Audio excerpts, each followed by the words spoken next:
all wealth or a certain amount of wealth just comes from witchcraft. I wouldn't say it's easy to make money, but you can make money. But the question is, how do you spend your money? Do you spend it wisely? Hello guys, welcome to the It Tribe. I am your host, Liz Awino, and I am so excited. I always say that all the time. I'm so excited for today's topic simply because there was a podcast episode that dropped this week. And if you do not know, I'm also a podcaster. I do podcasting. I'm a host of the It Tribe podcast. Before we move on, I say this all the time. Subscribe. Like, how many times should I be saying this? Just, you know what to do. Thank you so much for rocking with us. And I hope that you actually enjoy. I hope that, what I say is actually something that gives insight. I don't necessarily think that I give people new information. I just feel like I say what has already been said. I just remind people what they should know. So I basically did an episode with my mentee, and it was a really lovely episode. Everything will be on the description box. And if you did not check out last week's video, please, I beg. Like, you know the drill. Obviously, you have to say it. But yeah, thank you so much for joining us. I need to stop clapping. I think I'm kind of getting used to it. I think my spirits are getting comfortable with doing whatever it is that I'm doing. And I'm so glad that you choose to spend your Sundays or your Mondays, whichever day that you actually listen to this, with me. Like, it means a lot, man. You're building something, you know what I mean? You're building something. But yeah, today I'm actually super excited about this topic simply because, one, I'm African and I feel like it's something that has been on my mind ever since I was basically doing the whole behind the scenes of the recent podcast episode that came out. So today, drum roll, we are going to talk about perspective. And I usually say I'm a very understanding person simply because I see things from different angles, different perspectives. I try as much as I can to put myself in another person's shoes, and while that may be a very difficult concept for some people, I don't think it's really something that I really necessarily struggle with. And I think it's also mostly because, one, I've traveled, so I've lived in different countries, and that's a privilege in itself. But I don't think you need to necessarily live in a different country for you to have different perspective. I think it's just the desire to learn and the curiosity to actually ask questions and find out why people do what they do. I usually say the bottom line of becoming a person with nuanced perspective is consistently asking the question why. Like, why does a person do this? I ask way too many questions.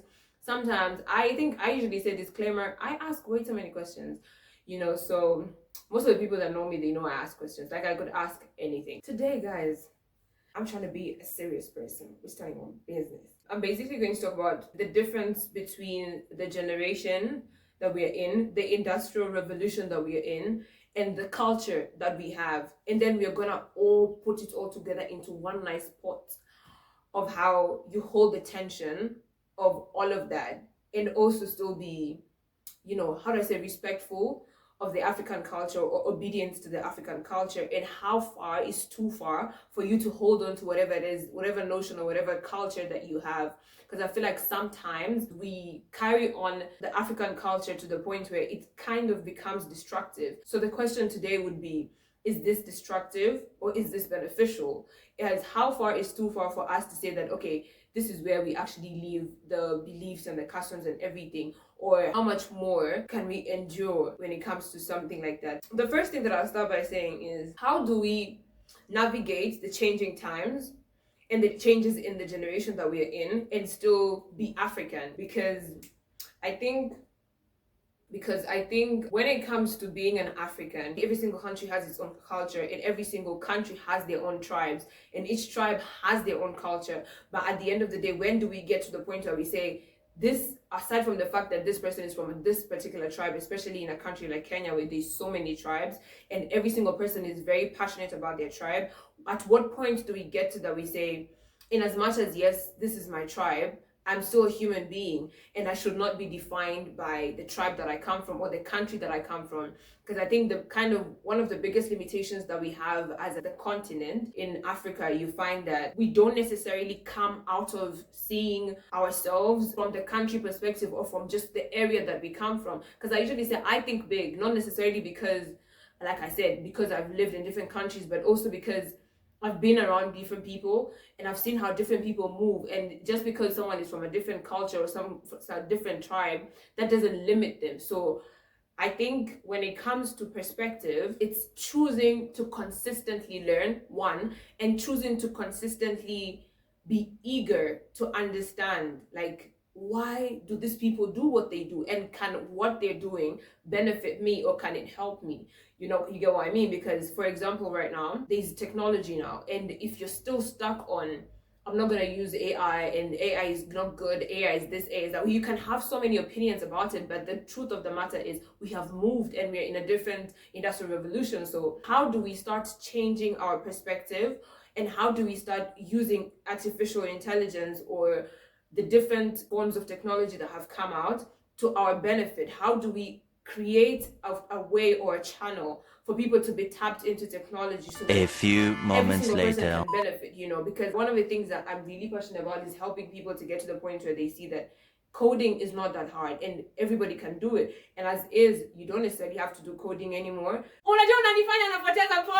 Okay, I lost my train of thought. I think just making sure that we are able to push forward the movement that is happening and detach from, quote unquote, the old mentalities. Because there's so many things that I feel like when you grow up in an African house, there's so many things that are termed as not good. And I think to a very large extent, some of these things may be very limiting for us, especially the mindset, I would say.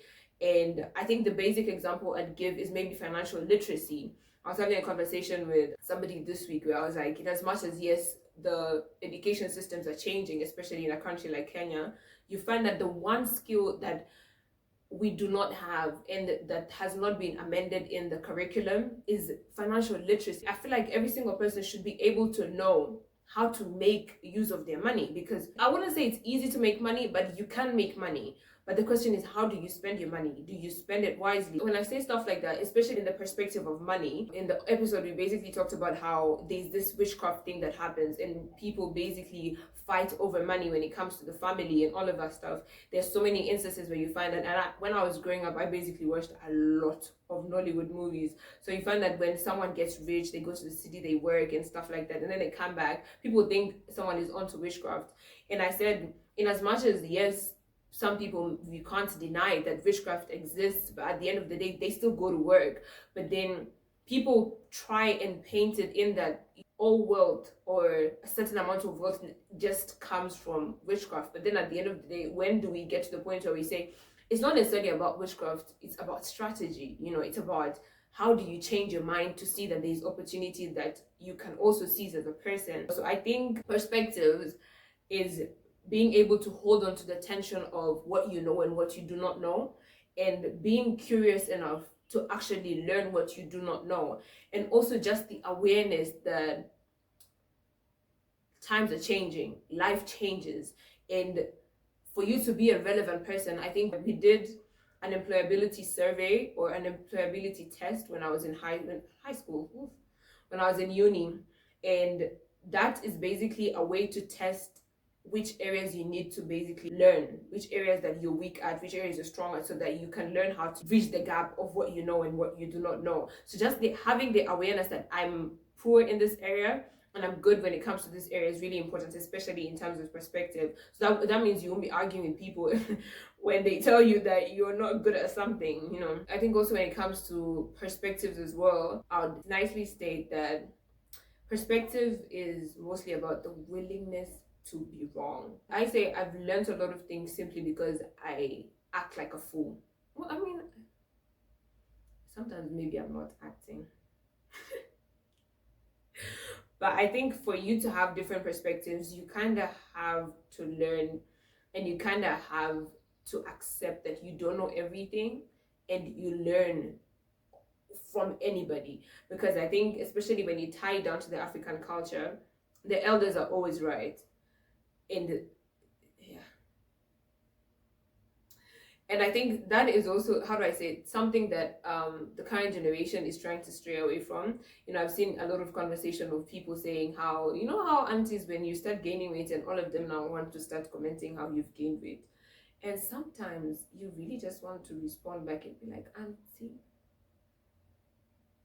But you have to respect, and stuff like that. But at the end of the day, I feel like it's just one of those things where, as in the current generation that we're in, learning from basically things that we know are not right and implementing it, and not just saying that I don't like it, but and then you do it on somebody else. But then you accept that, one, you actually have to accept that you do not know everything, because if you know everything, then you're part of the chaos that happens in the world. But I think perspective is really important because it gives room for people to be open about stuff. It gives room for people to grow. It gives room for people to be wrong. It gives room for people to fail. And I think one of the reasons why I actually wanted to dive into this particular topic is because if you listen to the episode, you'd find that me and the my friend Nkosi, we talk about the relationship that we have, and I basically talked about how as a mentor you kind of have to get to the point where you see the person and you consistently chase the person and help the person and work with them. For you to be able to do that, one, you cannot be stuck up.